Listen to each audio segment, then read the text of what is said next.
Good morning, everyone. It is time to get started here. I know I'm disturbing everybody there, but anyway, do appreciate everybody being here this morning. We're going to start here with Matthew chapter 17, verses 5 through 8. And I think there's a couple of questions from the workbook. Maybe we'll get to those. Before we get started this morning, if you will, please pray with me. Dear Heavenly Father, we come to you this morning. We praise you and thank you for being our wonderful God, for being the one true God, the only God there is, for being our creator and the sustainer of everything we see and the sustainer of our lives here. We thank you and praise you for all the blessings you give us every day, Father. We love you, and we just come to you humbly to learn from you, and we want to look at your word and study your word, Father, and we ask that you would help us to understand that. Fill us with your wisdom and love so that we can understand these things that are in your word, so that we can grow into a closer image of Jesus Christ and walk this world in our life like he did, Father. We praise you again. Thank you for all your blessings, and we ask that you would be here with us in this study. In Jesus' name, amen. So, you might remember not last week, I guess it was 2 weeks ago, we had just looked at these verses, chapter 17, verses 1 through 4, and you remember this is the transfiguration we're in the middle of, and here in verse 4, Peter answered and said to Jesus, "Lord, it is good for us to be here. If you wish, let us make here 3 tabernacles, one for you, one for Moses, and one for Elijah." Then that leads us in to these verses, I'm thinking of it as the second half of the transfiguration. While he was still speaking, behold, a bright cloud overshadowed them, and suddenly a voice came out of the cloud saying, "This is my beloved Son, in whom I am well pleased. Hear him." And when the disciples heard it, they fell on their faces and were greatly afraid. But Jesus came and touched them and said, "Arise and do not be afraid." When they had lifted up their eyes, they saw no one but Jesus only. So I want us to look at something with in verse 5 here. If you'll bear with me for a minute, I just think this is important. When you look at the King James Version and the Legacy Standard Version, you'll notice that here in this sentence, it's while he spoke, behold, this cloud came in, and behold, a voice out of the cloud. So you have behold twice, and looking back at the interlinear, that is actually the correct translation. There were 2 times where they use behold. They're trying to draw our attention to this cloud and this voice. I think it's very important that we have that. I was kind of disappointed the New King James Version changes the second one to suddenly, and then some of the translations remove one or both of these beholds. So it's like, I don't know why, but I'm just letting you know that. It's important that we have those beholds because they're drawing our attention to these 2 things. It's very important that we notice this. So, let's see. The reason it's important is because they're getting us to focus on these 2. It's really one event, but it's 2 parts of this event. This cloud rolls in, and then you have the voice, right?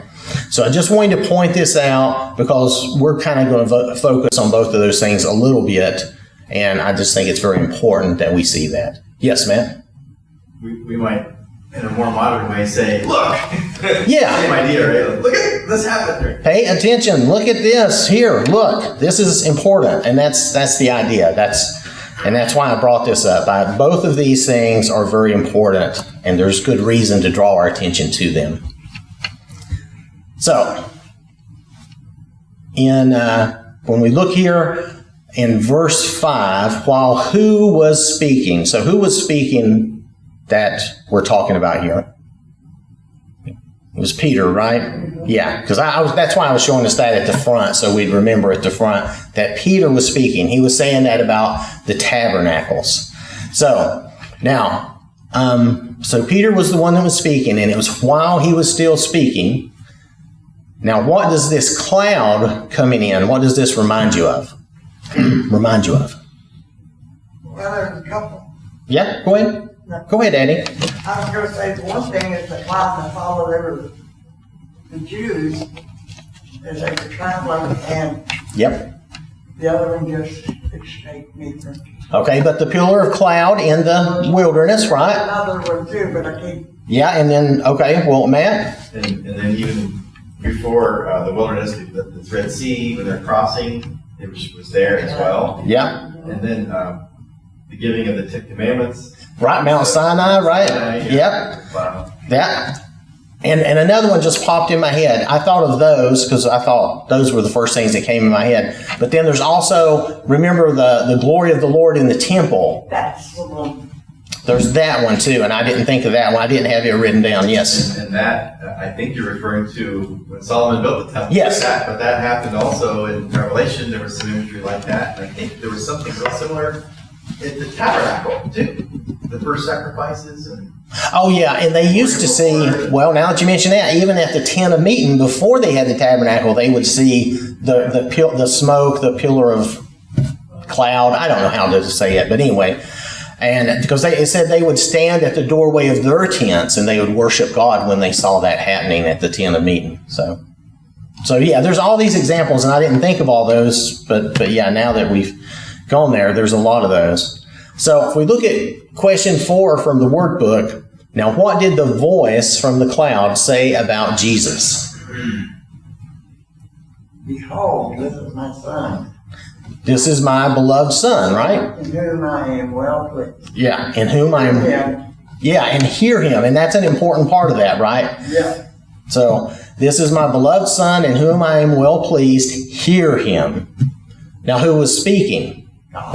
God, right? God the Father. And where have we heard that first part of that before? I think Pat mentioned this the other week. Yes? When Jesus was baptized. When Jesus was baptized. Now, he didn't say hear him, but he said the rest of that when Jesus was baptized. So, all right, so we heard that. Now, what might this indicate? What is God telling us here? Yes, Matt? well, if you go back to what you just said, while he was still speaking, right? So Peter's saying this kind of dumb stuff right now. Let's make all these tabernacles for all these Yep. other. No, don't make tabernacle for Moses and stuff. This is my son. This is Jesus. He's the important. That's the thing that God is stressing. This is my son. Hear him, right? And the idea is to focus on Jesus even over the law and the prophets, and that he's the important one now. And is it in Hebrews where he says now he speaks to us through his son, Yeah. right? Because we just went over that recently. So the focus is really put on Jesus here by God. God is saying, focus on Jesus, the Lord. He is his son. So, and Jesus is still, he's still in God's will. He's on this plan, God's plan for redemption for all of us. So, now, when God says, hear him, if we think about that, God is telling them in the immediate, okay, just in the immediate context, listen and understand Jesus. Hear and obey him, right? But it's said in a way that is, it's an ongoing fashion. It's not just for like right this moment. It's for ongoing fashion, for an eternity, just always hear and listen to him. And we must listen to Jesus above and beyond everyone else. He must be the one that we're listening to. So let's look at Mark's account here. Mark chapter 9, verses 7 and 8. And a cloud came and overshadowed them, and a voice came out of the cloud saying, "This is my beloved son, hear him." Suddenly, when they had looked around, they saw no one anymore, but only Jesus with themselves. So Mark has a very much summarized account here. Let's look at Luke.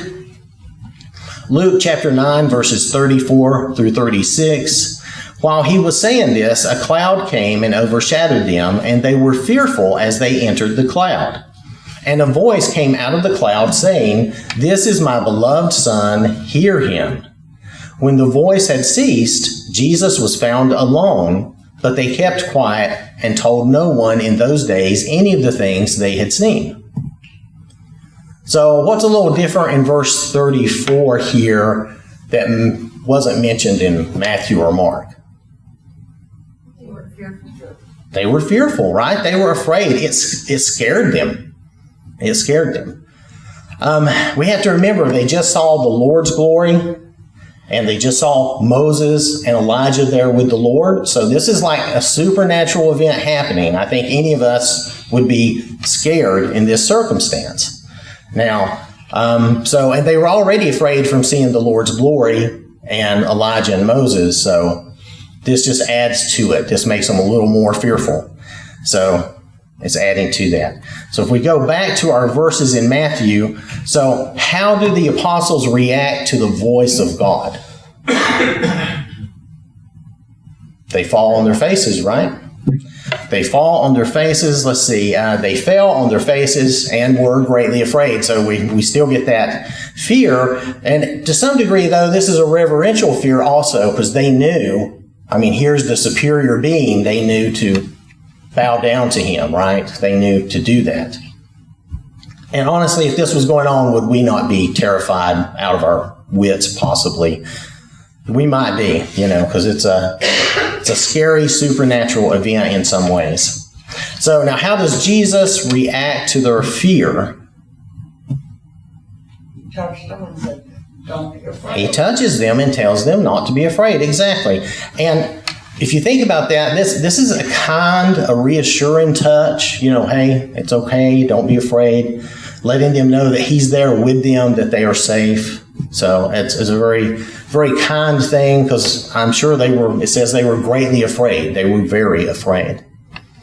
And then what did they see when they looked up? Just Jesus. Just Jesus. And really, that's all we really need. If you think about it, when we're greatly afraid, when we're really scared or in bad troubles, that's really all we need. We just need the Lord. So, especially facing events we don't understand, which we know to some degree they did not fully understand this. And so Jesus, he's the sun, but also if you think of him, he's like the sun that kind of sends the darkness and the fear away when the sun comes up in the morning. So that's why he's the morning star, right? So if we only understand one thing from the transfiguration, it should be that we should be listening to Jesus above all others. I think if you don't get anything else out of this, that would be like the main thing. So let's see. Jesus has fulfilled the law and the prophets. He's greater than the law and the prophets. And everybody else, everything else kind of has to take a back seat to him. That's all a part of this new covenant with the Lord. So does anybody have anything else on these verses? Okay. So looking at Matthew chapter 17, verses 9 through 13. Now as they came down from the mountain, Jesus commanded them, saying, "Tell the vision to no one until the Son of Man is risen from the dead."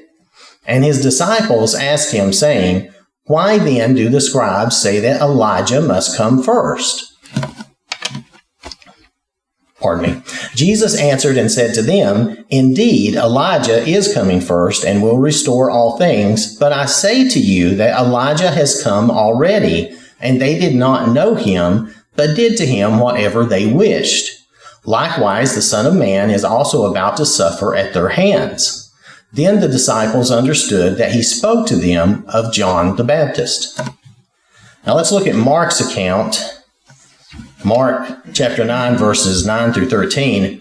Now as they came down from the mountain, he commanded them that they should tell no one the things they had seen till the Son of Man had risen from the dead. So they kept this word to themselves, questioning what the rising from the dead meant. And they asked him, saying, "Why do the scribes say that Elijah must come first?" Then he answered and told them, "Indeed, Elijah is coming first and restores all things. And how is it written concerning the Son of Man that he must suffer many things and be treated with contempt? But I say to you that Elijah has also come, and they did to him whatever they wished, as it is written of him. So, what did the disciples not understand in verses 9 and 10? That Jesus was going to rise from the dead, right? They weren't getting that. He was telling them this, and we're going to see him tell them this multiple times on the way to Jerusalem. He's trying to prepare them, but they're not understanding it. It goes against what all of Israel was really expecting of their Messiah. Yes, Pat? If you go over to Matthew chapter 11, and verse 11 through 14, read that. It talks about John the Baptist and Elijah. Oh, yeah. Now, that was previously, and yeah, we went over that, and let's go back there for a minute. Okay, so Matthew 11. Verse 11. And if we start here, we'll start here in verse 11. This is a good place. Okay, so now this was Jesus talking to the other disciples. The apostles had been sent out on their mission.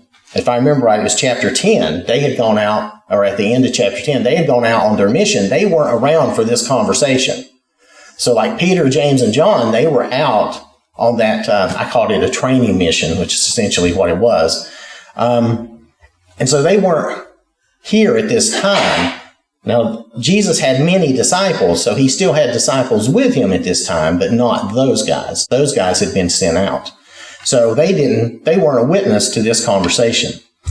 But here Jesus says, "Assuredly, I say to you, among those born of women, there has not risen one greater than John the Baptist, but he who is least in the kingdom of heaven is greater than he. And from the days of John the Baptist until now, the kingdom of heaven suffers violence, and the violent take it by force. For all the prophets and the law prophesied until John. And if you are willing to receive it, he is Elijah who is to come. He who has ears to hear, let him hear."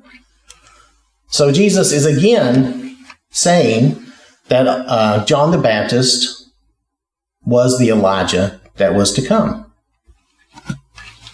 So, let's see.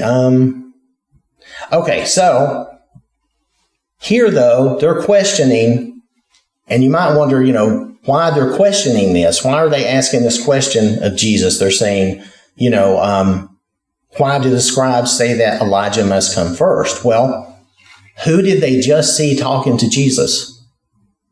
Elijah. So we have to look at it this way. If we look at the events that went on right here, Peter just declared Jesus is the Messiah. He tells them that he's going to suffer and he's going to die. And now they see Elijah and they're like, wait, wasn't Elijah supposed to come first? I don't understand. So it's confusing for them.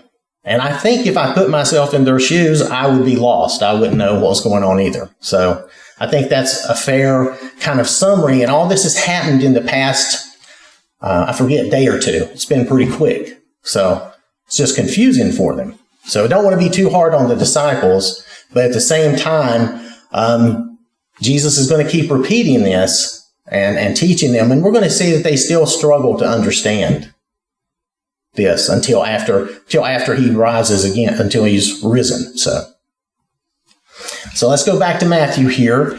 If we look at chapter 5 in the workbook, question 5 in the workbook, when were the disciples to tell others what they had seen? After Jesus resurrected. After he rises again, right? Not until Jesus had risen from the dead. Now, why did Jesus tell them this? Well, he's following God's plan, right?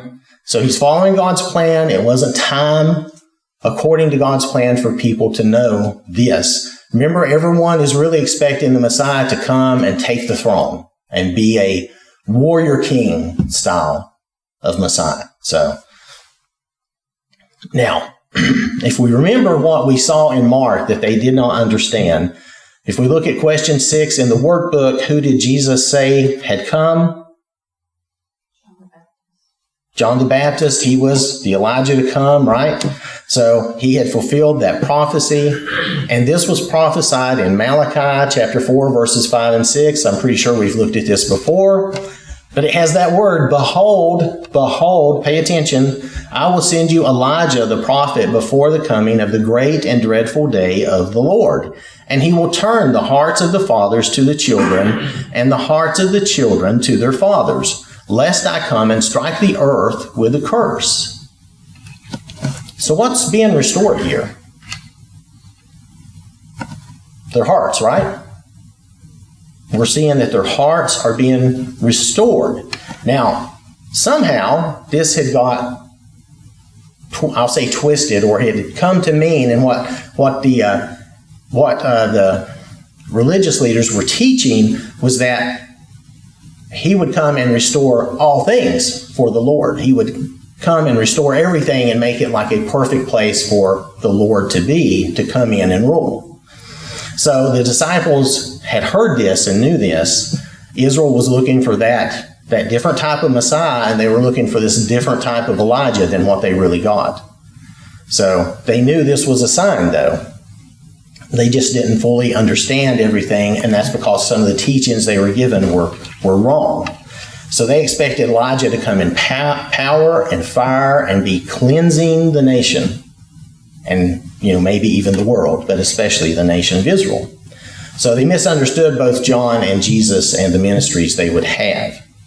So if we come back to our verses, in verse 11, when Jesus is saying, indeed, Elijah is coming first and will restore all things, I've seen where people have taken that out of context and said that they're expecting Elijah to come again before Jesus returns. Yes, ma'am? It's interesting. Of course, in verse 13, we see it's John the Baptist, but John the Baptist himself, in John chapter 1, was asked, are you the Christ, or are you Elijah, or are you the prophet? And the prophet, he's a reference to Moses saying, there will a prophet come after me. Right, But he denied all that, including the Elijah part. So, but of course, John wasn't literally Elijah, but, Jesus made the application that he's fulfilling Malachi, like he said. Right, he's fulfilling the role. It's interesting that John kind of denies it there, but Jesus affirms it here.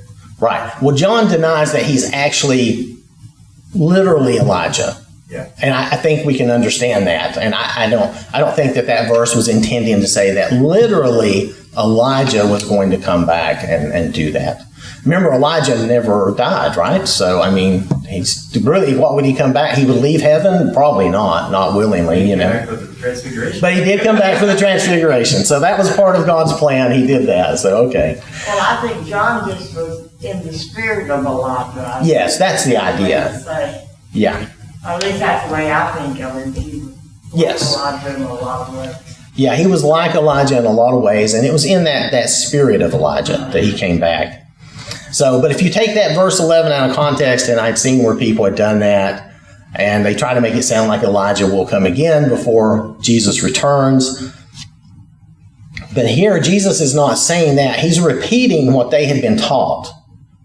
Indeed, Elijah is coming first and will restore all things, but I say to you that this has happened already. So this is all really one sentence, and I think some translations, maybe the LSB, has it as one sentence. It's not really two separate statements.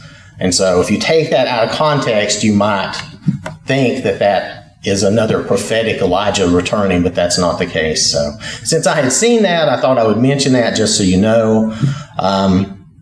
Because if you read the whole thing in context correctly, you see that had already occurred. And so that's what Jesus was telling them. Yes? There's a Jewish tradition, at least today, I don't know how ancient it is, but when they have their Passover, they leave an empty seat for Elijah to come. And I think there's even a tradition where the youngest child goes to the door and to see if Elijah's coming down the street. So there's this expectation, like you said, that Elijah is coming back. Yeah, they're still looking for Elijah because they're still looking for the Messiah, right? But yeah, the Jews at their Passover, my understanding too, I've read that before too, they leave a seat for Elijah at their table. And then they are expecting Elijah still because, of course, they're still expecting the Messiah. So they're still looking for both of them. Let's see.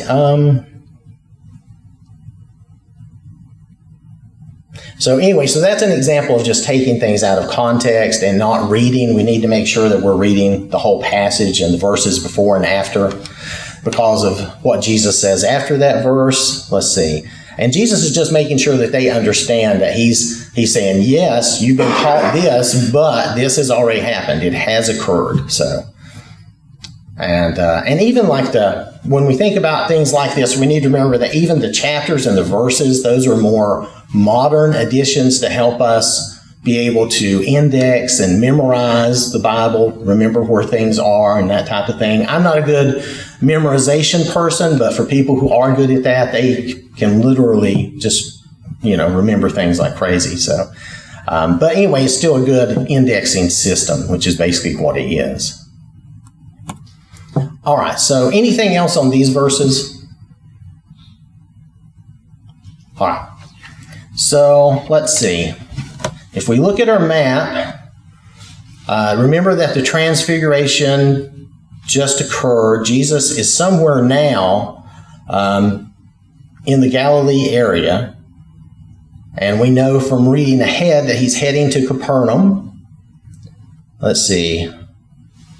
So he's in this northern area. He's heading south because he just came from, now depending on what you believe, he just came from the Caesarea Philippi area. He may have just came from Mount Hermon. Depends on how you look at that and how you read that. When I read this, it made me think otherwise, but that's fine. That is a traditional place. But he is on his way to Jerusalem, and he's telling the disciples what to expect. So they struggle to understand that and believe that the Messiah must suffer and die because that's not what they've really been taught to expect. So let's look at our verses here. Matthew chapter 17, verses 14 through 18. And when they had come to the multitude, a man came to him, kneeling down to him, saying, Lord, have mercy on my son, for he is an epileptic and suffers severely, for he often falls into the fire and often into the water. So I brought him to your disciples, but they could not cure him. Then Jesus answered and said, O faithless and perverse generation, how long shall I be with you? How long shall I bear with you? Bring him here to me. And Jesus rebuked the demon, and it came out of him, and the child was cured from that very hour. Now, this is a good summary, but we need to look at Mark's account. There's so much detail in Mark's account.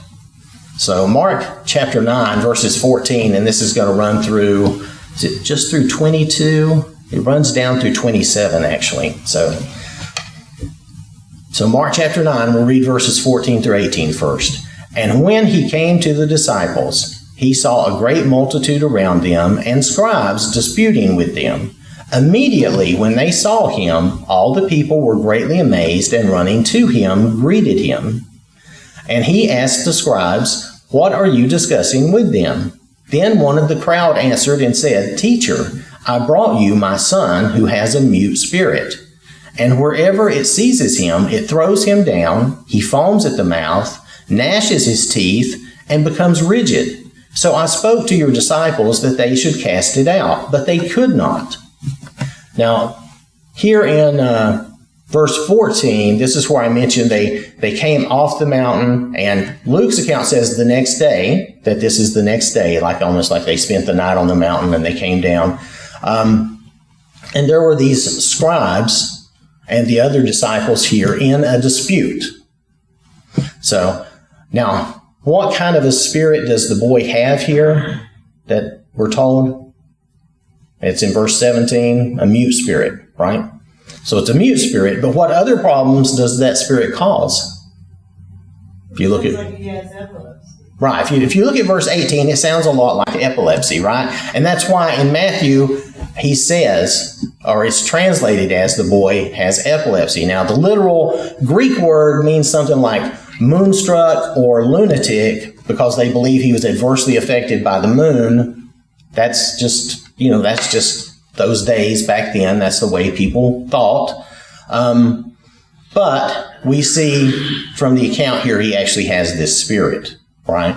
And then, like I said, we translate it nowadays and think, well, that's an example of like epilepsy. But here we do see that it's a spirit. So, and he causes these other problems about foaming at the mouth, gnashing his teeth. We saw that he falls down in the fire and falls into the water, like the demon is trying to kill him, basically, right? So let's read the next verses. Verses 19 through 22. He answered him and said, O faithless generation, how long shall I be with you? How long shall I bear with you? Bring him to me. Then they brought him, to Jesus.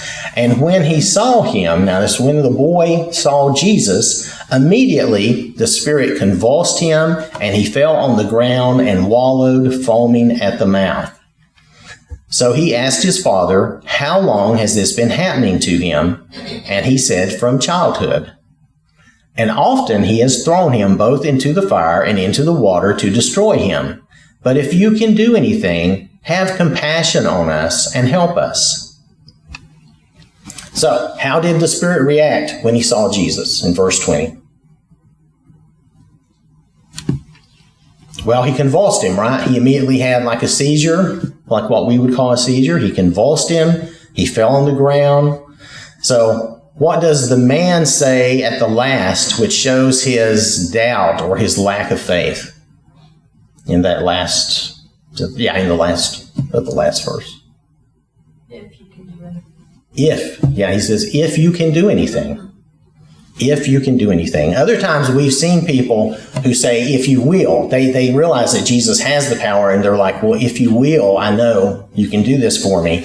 Here, this guy is unsure if Jesus can help.